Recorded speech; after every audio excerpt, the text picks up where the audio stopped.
कुमारो लहंगा पहनाया, चटकदार चुंदरी उड़ाई, माथे पे बिंदिया लगाई, घुटन पे लाली लगाई, पैरन में पैजनियां पहनाई, हाथन में चूड़ा पहनाए, दस्ती पहनाई, बाजूबंद पहनाए, गले में हार पहनायो, मटर माला पहनाई, सीतारामी पहनाई, रामनवमी पहनाई, और तो और पैरन में लच्छे, कड़ुआ, जंजन पट्टी, रेशम पट्टी, शैतान बाजे, कड़ूला, और माथे पे बिंदिया लगाई, मांग में सिंदूर भरो, ऊपर देवा पे टीको लगायो, सुहाग पट्टी पहनाई, नाक में नथनी पहनाई, कानन में कुंडल पहनाए, और कुंडल के संग मगर सजाए, और मगर के ऊपर लटकन लगाए। अब सुनार चिंता में पड़ गए, ये कौन कौन सी बात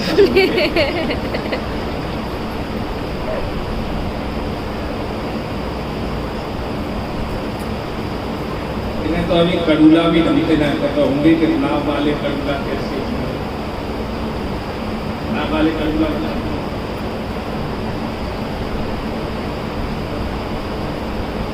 नाव वाले कड़ूला वैसे हमारे इलाके में कम चलते हैं, गुजरात कम करते हैं।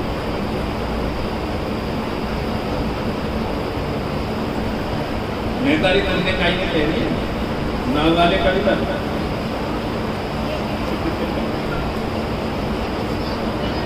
शैतान बाजे पहने, झुंझुन पट्टी पहनी, रेशम पट्टी तो सबने पहनी होंगी, झुंझुन पट्टी नहीं पहनी होंगी।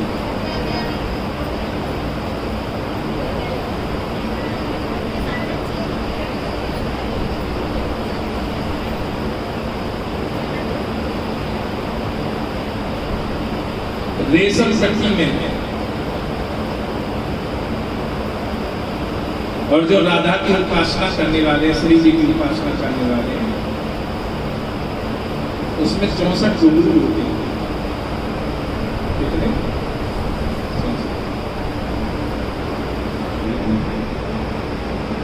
आजकल तो माताओं ने तो पायल भी पहननी बंद कर दी है।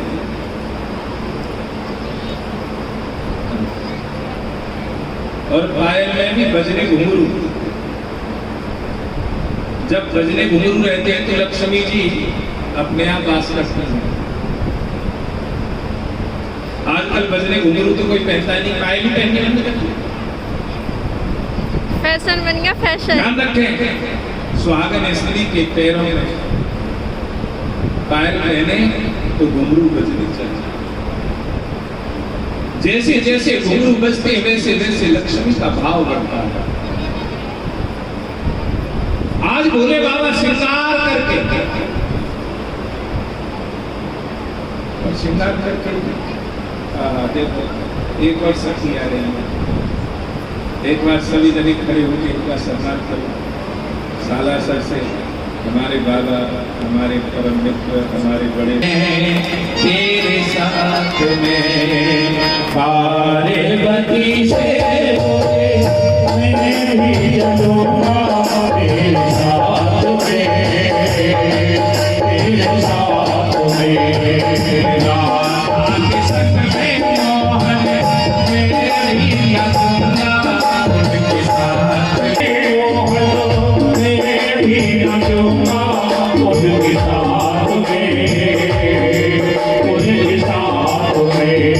आस लगेगा में भारी, हमें दिखाओ प्यारी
पार्वती जी हैं, क्योंकि भगवान से मिला ले जा रही है। पार्वती जी कह रही है भोले बाबा से, श्रृंगार तो कर दिया, चल के दिखाओ। क्योंकि चाल से पता लग जाता है कि नारी है कि पुरुष है। वे चाल चलती उम्र खुशी से कटे तेरी, वह काम करती याद तुझे सब किया करे। जिस जवा पर तेरा नाम हो वो जिक्र खैर हो, नाम ले तो तेरा अदब से लिया करे। पार्वती जी कह रही है चलकर दिखाओ। भोले बाबा धमक धमक धमक धमक चलने लगे। पार्वती जी कहने लगी दुनिया पहचान जावे, गुजरी ना गुजर है पक्को।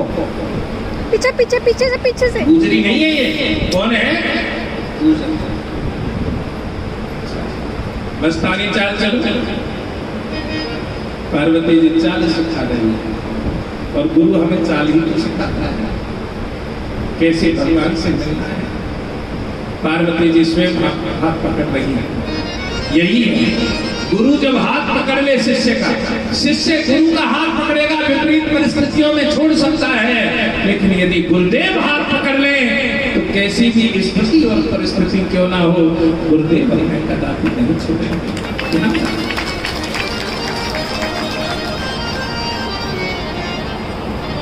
एक चेला डूबने लगा, गुरु और शिष्य नाव में बैठे।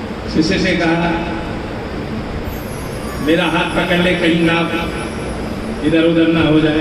शिष्य ये मौन होकर बैठ गए। मैं कह रहा हूं मेरा हाथ पकड़ ले। शिष्य ने नजर नहीं उठाया। इतनी देर में नाव हिलोरी लेने लगी। गुरुजी कह रहे हैं शिष्य से, अरे मेरा हाथ पकड़ ले। शिष्य बहुत कहा, नाव पकड़ गया। गुरुजी कह रहे हैं अभी मेरा हाथ पकड़ ले, मर जाएगा। शिष्य ने नहीं पकड़ा, लेकिन गुरुजी ने झट से हाथ पकड़ा और तैर कर उसे ऊपर लिखा। गुरुजी ने दो थप्पड़ मारे। मैं दिल से बार बार कह रहा था ना मेरा हाथ पकड़ ले, हाथ पकड़ ले, हाथ पकड़ ले। शिष्य हंसता रहा, कहने लगा यदि मैं हाथ पकड़ लेता तो घबरा कर छोड़ भी देता। मैं हाथ पकड़ता तो घबरा कर छोड़ भी देता, लेकिन मुझे विश्वास था मेरा गुरु मुझे डूबने नहीं देगा, और जब मेरा गुरु हाथ पकड़ेगा तो मुझे अपने आप पार लगा देगा। इसलिए शिष्य को हाथ पकड़ने की आवश्यकता नहीं है। पार्वती जी कस के हाथ पकड़ेगा, चलो चलने के लिए।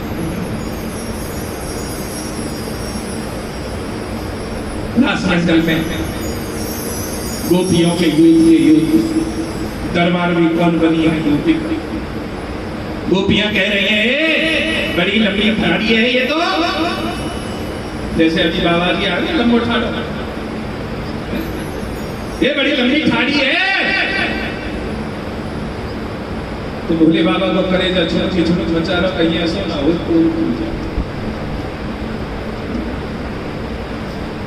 पार्वती जी ने उत्तर दिया खाते पीते घर की है, खाते पीते घर की है। अरे मुखड़ा तो दिखा। तो मुखड़ा तो भाई प्रीतम देखेंगे। रासमंडल में तब नृत्य करना प्रारंभ कर दिया। नित्यं भगवतो गोपे शुष्वा भाते सुकेश जहुरे विरहजं तापं तदंगो पतिता सुषि। गोपियां भगवान की इस प्रकार प्रेम भरी समुद्र वाणी को सुनकर क्या हो रही है उनके साथ नृत्य। अब भोले बाबा ने बेचारे ने पहली बार तो लहंगा पहना, बागांबर पहनने वाला पहली बार लहंगा पहनता है। अब लहंगा बार बार पहनने में एज रहे हो, घूंगे पिताजी सिर पे थे चुनरिया नीचे को सरक गई और जटन को जूड़ा खुल गया। एक सखी की नजर पड़ी और कहने लगी, अरे गुजरी ना गुजरे पक्को। पार्वती जी कहने लगी भोले बाबा से, चलो कहाँ? अरे पोल खुल गई। जैसे ही कहा पोल खुल गई तो भोले बाबा कहने लगे, खुल गई, खुल गई। डरना जब तक था जब तक इनकी शरण में आए नहीं थे, अब डरने की आवश्यकता नहीं। फिर वही कभी दुनिया से डरते थे, छिप छिप प्यार करते थे, इन्हीं से दिल लगा बैठे, जो होगा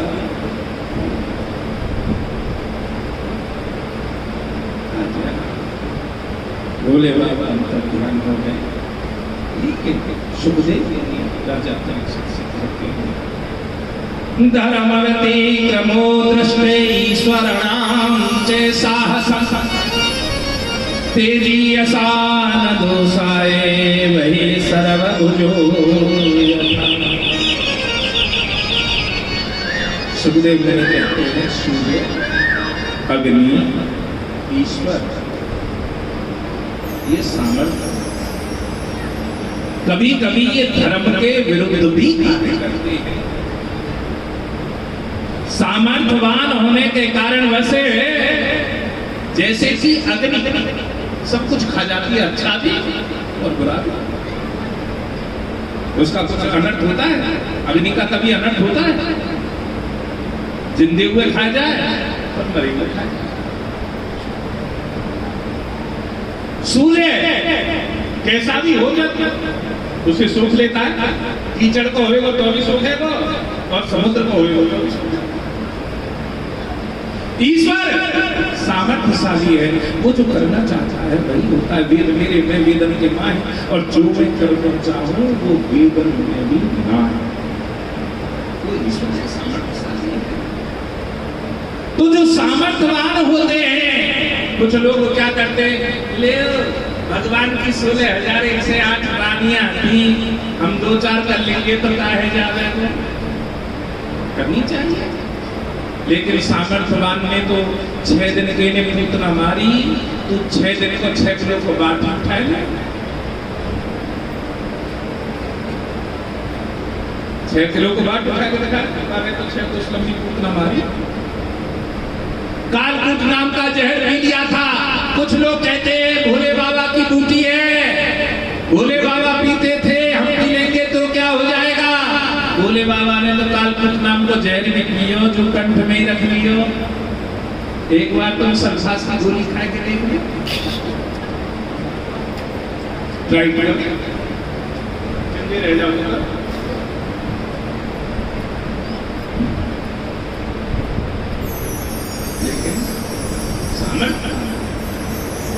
सामर्थ्यवान पुरुष कुछ भी कर सकता है। हमें सामर्थ्यवानों की कभी बराबरी नहीं करनी चाहिए। सामर्थ्यवान कोई महात्मा हो, और हमारे सालासर वाले बाबा जी हैं, इन्हें बहुत सारी शक्तियां प्राप्त है, और हम कहने लग जाए कि ना मैं तो बाबा जी की होड़ करूंगा। तो भैया हमारा एक मंगलदास नाम का नागा है, और वो जम्मू में रहता है, और 11.25 किलो माला पहन के रही है,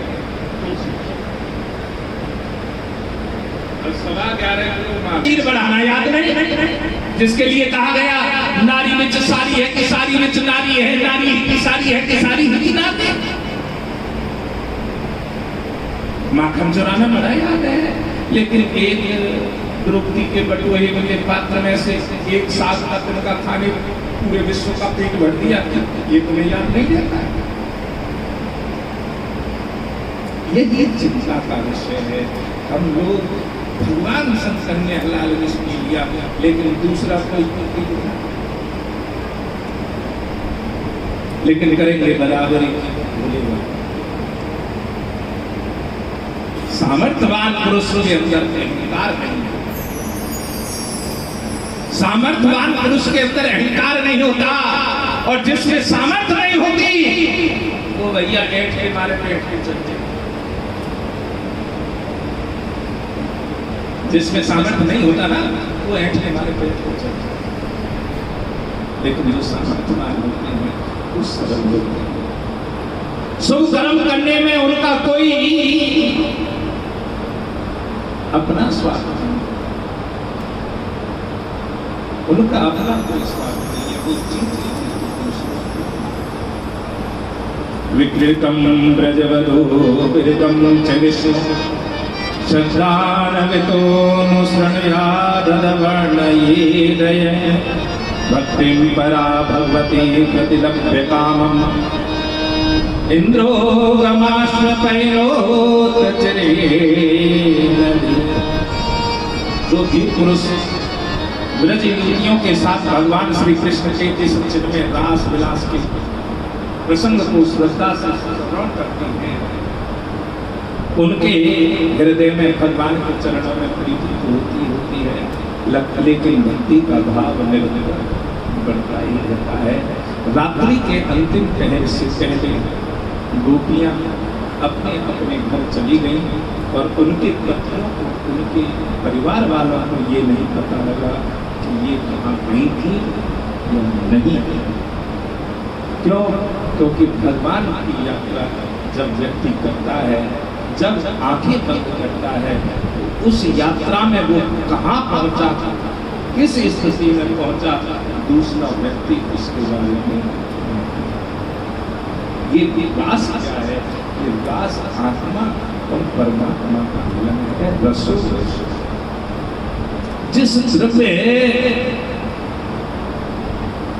जिस दिव्य के नाम एक ही रस है, अनेक रस है,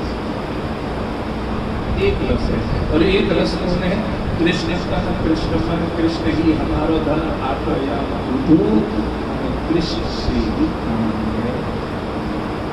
एक रस, दो रस नहीं, जहां दो रस हो जाएंगे एक रस।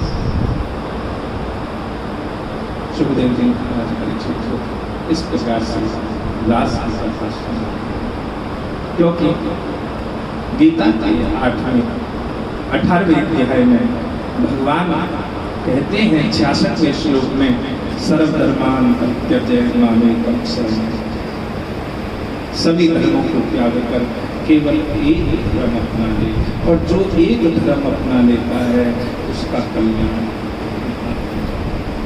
अब हम आगे की कथा में भगवान के विवाह की बारात में चलोगे ना सारे, और कल की कथा में हम सुदामा चरित्र के साथ में परीक्षित के मोक्ष गमन की चर्चा श्रवण करेंगे, और उसी के साथ कथा का पूर्ण विश्राम हो जाएगा।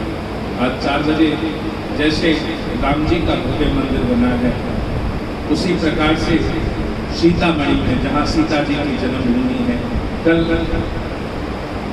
माँ जानकी जी का जन्मोत्सव मनाया जाएगा आज।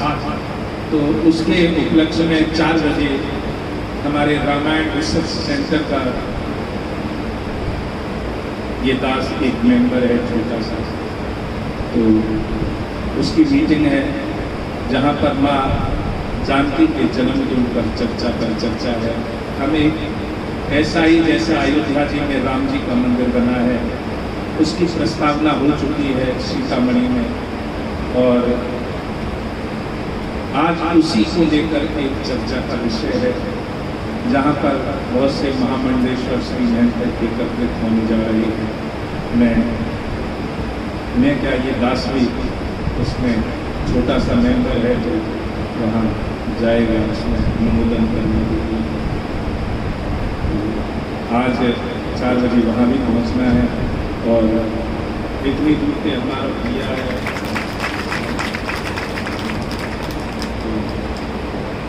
भैया के बारे में तो श्रवण करेंगे। पहले हमारे कैलाश जी कुछ कहना चाहते हैं। बोले सदगुरुदेव भगवान की जय। हमारे बीच में कुछ भक्त बनाए। ऐसी ही और वीडियो को देखने के लिए चैनल को सब्सक्राइब कीजिए, वीडियो को लाइक कीजिए, कमेंट कीजिए और शेयर कीजिए। धन्यवाद।